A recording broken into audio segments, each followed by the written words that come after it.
ಮಾವು ಮೇಳ ಬಗ್ಗೆ ತಾವು ಯಾವಾಗಲೂ ಯೂಸಲಿ ಈ ಸೀಸನ್ನಲ್ಲಿ ನಡೆಯುತ್ತೆ, ಈ ಸರಿ ಯಾವ ಥರ ಡಿಫ್ರೆಂಟ್, ಯಾವ ಥರ? ಅದೇ ನಿಮಗೆಲ್ಲ ಗೊತ್ತಿದ್ದಂಗೆ ಈ ಸೀಸನ್ ಅಥವಾ ಈ ಸೀಸನ್ನು ಅಂದ ತಕ್ಷಣ ಮಾವಿನ ಹಣ್ಣು, ರಜೆ ಸೀಸನ್ನು ಅಥವಾ ಬೇಸಿಗೆ ಸೀಸನ್ ಅಂದ ತಕ್ಷಣ ಎಲ್ಲರಿಗೂ ಜ್ಞಾಪಕ ಆಗುತ್ತೆ ಹಣ್ಣುಗಳ ರಾಜ ಮಾವಿನ ಹಣ್ಣು.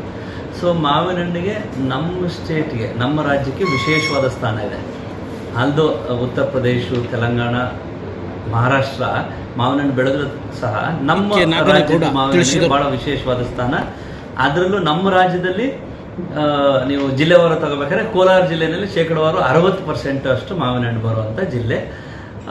ಅದು ಬಿಟ್ಟರೆ ನೆಕ್ಸ್ಟ್ ಎರಡನೇ ಸ್ಥಾನ ನಮ್ಮ ರಾಮನಗರ ಮತ್ತು ಸುತ್ತಮುತ್ತ ತಾಲೂಕುಗಳಂತ ಬರುವಂಥ ಜಿಲ್ಲೆ.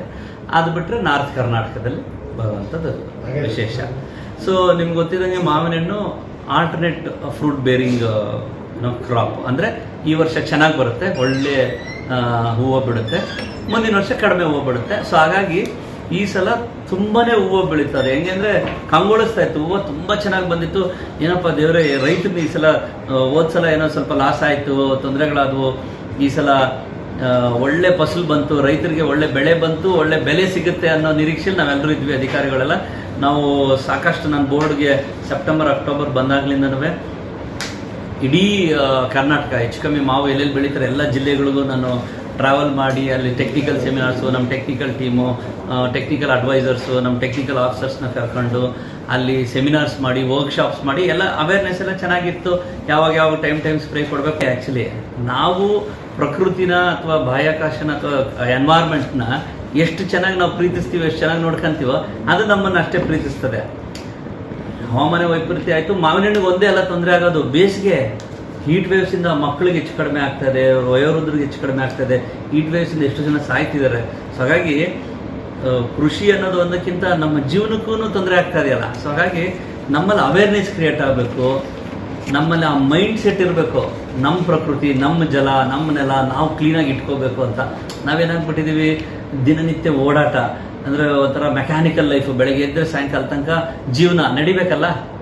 ಸೊ ಹಾಗಾಗಿ ಅದ್ರ ಬಗ್ಗೆ ಇದನ್ನು ಬಿಟ್ಬಿಟ್ಟಿದ್ದೀವಿ ನಾವು. ಯಾವುದನ್ನು ಕ್ಲೈಮೆಟಿಕ್ ಕಂಡೀಷನ್ಸ್ ಹೆಂಗೆ ಇರುತ್ತೆ, ಹವಾಮಾನ ವೈಪರೀತ್ಯ ಯಾಕಿರುತ್ತೆ. ಈಗ ಅದರಲ್ಲಿ ದೊಡ್ಡ ಪಾತ್ರ ಡೆವಲಪ್ಡ್ ಕಂಟ್ರೀಸ್ ಇದೆ, ಡೆವಲಪಿಂಗ್ ಕಂಟ್ರೀಸ್ಗಿಂತ. ಸೊ ಹೀಗಾಗಿ ಮಾವಿನ ಹಣ್ಣು ಈ ಸಲ ತುಂಬ ಹೊಡೆತ ಬಿತ್ತು. ಸೊ ಈ ಕಾರಣಗಳಿಗೆ ಹೊಡೆತ ಬಿತ್ತು. ಏನು ಒಳ್ಳೆ ಹೂವು ಬಂತು, ಒಳ್ಳೆ ಸೀಸನ್, ಆನ್ ಸೀಸನ್ ಅಂತ ಅಂದ್ಕೊಂಡ್ವಿ, ಅದು ಹಾಫ್ ಸೀಸನ್ಗಿಂತ ಕಡಿಮೆ ಆಗೋಯಿತು. ಕಾರಣ ಮೊದಲು ಬಂದಾಗ ಸ್ವಲ್ಪ ಫಂಗಸ್ ಅಟ್ಯಾಕ್ ಆಯಿತು, ಥ್ರಿಪ್ಸ್ ಅನ್ನೋ ಏನೋ ಕೀಟಗಳ ಕಾಯಿಲೆ ಅಟ್ಯಾಕ್ ಆಯಿತು. ಆಮೇಲೆ ಸಡನ್ನಾಗಿ ಒಂದ್ಸಲ ಏಕ್ದಮ್ ಅಕಾಲಿಕ ಮಳೆ, ಆಲಿಕಲ್ ಮಳೆ ಬಿದ್ದುಬಿಡ್ತು. ಅದು ಸಾಕು, 2 ಅವರ್ 3 ಅವರ್ ಬಿದ್ದುಬಿಟ್ರೆ ಇಡೀ ಮರ, ಇಡೀ ಕೃಷಿನೇ ಹಾಳಾಗ್ಬಿಡ್ತದೆ. ಅದಾಗಿ ಅಷ್ಟೋ ಉಳ್ಕೊಂಡಿತ್ತು. ಬೇಸಿಗೆ ಸಿಕ್ಕಾಪಟ್ಟೆ, ಎಷ್ಟು 40-42 ಡಿಗ್ರಿ ಇದೆಯಾ ಅಥವಾ 36 ಡಿಗ್ರಿ. ಅದರಲ್ಲಿ ಬಂದಿದ್ದ ಹಣ್ಣು ಹತ್ತಿ ಹಣ್ಣು ಥರ ಉದುರೋಯ್ತು. ಅಷ್ಟಕ್ಕೂ ಉಳ್ಕೊಂಡಿತ್ತು. ಹೋದ್ವಾರ ಮಳೆ ತಾವೇ ನೋಡಿದ್ರಿ, ತಾವೇ ರಿಪೋರ್ಟ್ ಮಾಡಿದ್ರಿ. ಇದ್ದಿದ್ದ ಹಣ್ಣು ಅವತ್ತು ನಾನು ಇನ್ಫ್ಯಾಕ್ಟ್ ಎಮರ್ಜೆನ್ಸಿ ಶ್ರೀನಿವಾಸಪುರ ಮತ್ತು ಚಿಂತಾಮಣಿ ನೀವು ಹೇಳಿದಂಗೆ 1% ಇರೋದು, 99% ಸ್ಕೋಪ್ ಇದೆ ಈಗ.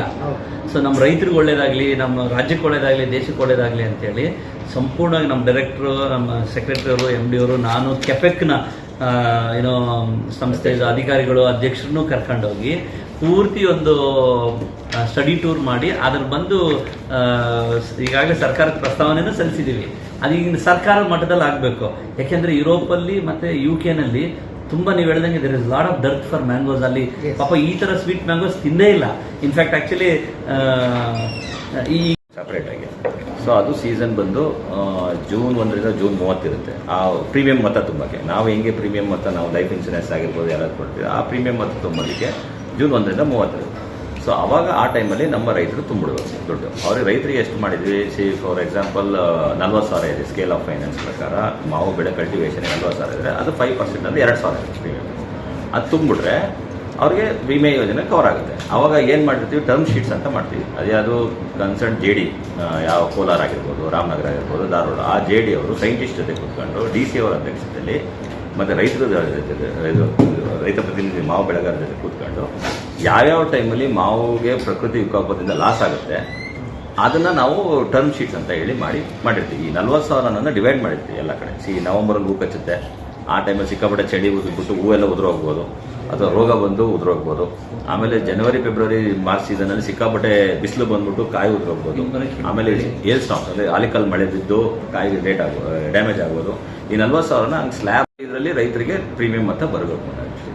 ಸೊ ಇದನ್ನ ನಾವು ಮಾಡಿದ್ವಿ ಆಲ್ರೆಡಿ. ಇಲಾಖೆಯವರು ಬೋರ್ಡಿಂದ ಮಾಡ್ತಿದ್ರು. ಕನ್ಸರ್ನ್ ಜೆಡಿಗಳು ಸಹ ಅದನ್ನ ಮಾಡಬೇಕು. ಯಾಕಂದರೆ ಸರ್ಕಾರದ ಮಾರ್ಗಸೂಚಿ ಪ್ರಕಾರ ಆ ಜಿಲ್ಲೆಯ ಮಾವು ಬೆಳೆಗಾರ ಜೆಡಿ ಇರ್ತಾರಲ್ಲ, ಅವರು ಡಿ.ಸಿ ಅವರ ಅಧ್ಯಕ್ಷತೆ ವೆದರ್ ಬೇಸ್ಡ್ ಕ್ರಾಪ್ ಇನ್ಸೂರೆನ್ಸ್ ಮಾಡಿ ಟರ್ಮ್ ಶೀಟ್ಸ್ ಮಾಡಿರ್ತೀವಿ. ಅದರ ವ್ಯಾಪಕ ಪ್ರಚಾರ ಆ ಟೈಮಲ್ಲಿ ಕೊಟ್ಟಿರ್ತಾರೆ. ರೈತರು ಸಹ ಪ್ರೀಮಿಯಂ ಮೊತ್ತ ತುಂಬಬೇಕು. ಈ ಗ್ರೂಪ್ ಇನ್ಸೂರೆನ್ಸ್ ಟೈಪು ಅದು ಸ್ಕೀಮ್ ಇಲ್ಲ. ಸೊ ಅದು ಒಳ್ಳೆ ಸ್ಕೀಮ್. ಪ್ರೀಮಿಯಂ ಮೊತ್ತ ತುಂಬಾ ಕಡಿಮೆ ಆಗುತ್ತೆ. ವೆದರ್ ಬೇಸ್ಡ್ ಕ್ರಾಪ್ ಇನ್ಸೂರೆನ್ಸ್ ತುಂಬ ಸರ್ಕಾರನೇ ಸ್ಪಾನ್ಸರ್ ಮಾಡಬಹುದಲ್ಲ, ನಿಮ್ಮ ಇಲಾಖೆಗಳವರೇ ಸ್ಪಾನ್ಸರ್. LIC ಇನ್ಸೂರೆನ್ಸ್ ಕಟ್ತೀವಿ, ವೆಹಿಕಲ್ ಇನ್ಸೂರೆನ್ಸ್ ಕಟ್ತೀವಿ. ಅದೇ ರೀತಿ ಸಹ ವಿಮೆ ಮೊತ್ತನೂ ಅವರು ನಮ್ಮ ಮಾವು ಬೆಳೆಗಾರರು ಆ ತಿಂಗಳಲ್ಲಿ ಕಟ್ಟೋಕ್ಕೆ ನಾವು 1 ತಿಂಗಳು ಕಡಿರುತ್ತೆ. ದಯಮಾಡಿ ಆ ಟೈಮಲ್ಲಿ ಮಾವು ಬೆಳೆಗಾರರು ಕಟ್ಟಿಬಿಟ್ರೆ ಆ ಮಾವು ಕ್ರಾಪಿಗೆ ಇನ್ಶೂರ್ಡ್ ಆಗುತ್ತೆ. ಸೊ ದಯಮಾಡಿ ನಾನು ಮಾಧ್ಯಮ ಮುಖಾಂತರ ಕೇಳ್ಕೊಳ್ತೀನಿ, ಎಲ್ಲ ರೈತ ಬಾಂಧವರು ಆ insurance weather based crop insurance ಕಟ್ಟಿ ಅಂತ ನಾನು ಕೇಳ್ಕೊಳ್ತೀನಿ. ಏನೇ ನ್ಯೂನತೆ ಇದ್ರೂ ಪ್ರತಿ ವರ್ಷ ಮೀಟಿಂಗ್ ಆಗುತ್ತೆ ಜಂಟಿ ನಿರ್ದೇಶಕರ ಅಧ್ಯಕ್ಷತೆಯಲ್ಲಿ, ತೋಟಗಾರಿಕೆ ನಿರ್ದೇಶಕರ ಅಧ್ಯಕ್ಷತೆಯಲ್ಲಿ. ಈಗ ಏನು ವೆದರ್ ಪ್ಯಾರಾಮೀಟರ್ಸ್ ಏನು ಹಿಟ್ ಆಗ್ತಾ ಇದೆಯಲ್ಲ, ಡ್ಯಾಮೇಜ್ ನಮ್ಮ ಕೈಲಿಲ್ಲ ವೆದರ್ ಪ್ಯಾರಾಮೀಟರ್ಸ್.